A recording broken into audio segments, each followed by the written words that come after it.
Доколку за брзо време не ги добиеме становите, ние насилно ќе влеземе таму, затоа што тие законски ни следуваат и ни беа доделени.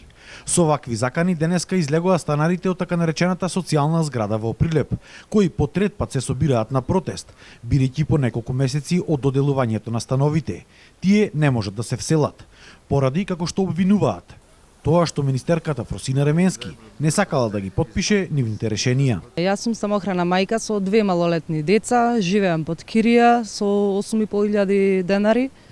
Значи тешко се снајдуваме, добитници сме еве во групава за станој. Ве молиме од министерството или центаро или било еве некој нека се огласи, нека не информира што да правиме понатаму, затоа што планираме вака да се собираме или еве се огласува луѓево веќе сака да се всела насилно, нема домој кај да живее поичем. Јас сум мајка на 4 деца, самохран родител. Значи живеам во влага со 4 деца, не се обстанува и не можам да седам поичке, значи во влага децата фала Богу дека нормално дете иди до заболување и немам пари јас да се шетам и да давам пари, а ми е доделен стан. Значи, уште еднаш, 2 пати, ако не еве луѓево сите бара насилно да се влегува, шо е ова?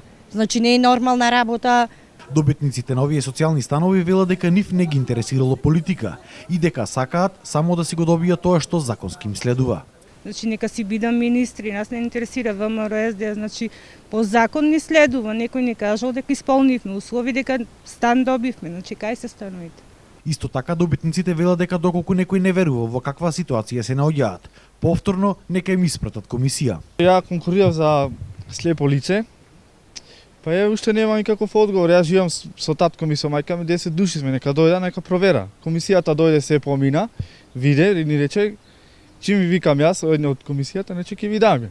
И уште нема ништо. 8 члена сме. Ја молиме министерката што побрзо се потпиши. За овие станови да ги добијаме, оти немаме кај да се вселиме. Ова е жално, ова е не знам како.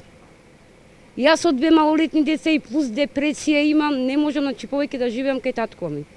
Сега ја замолуваме министерката, ја молиме некако, ја замолуваме за да се потпиши, да ни се следи тоа што ни следува нас.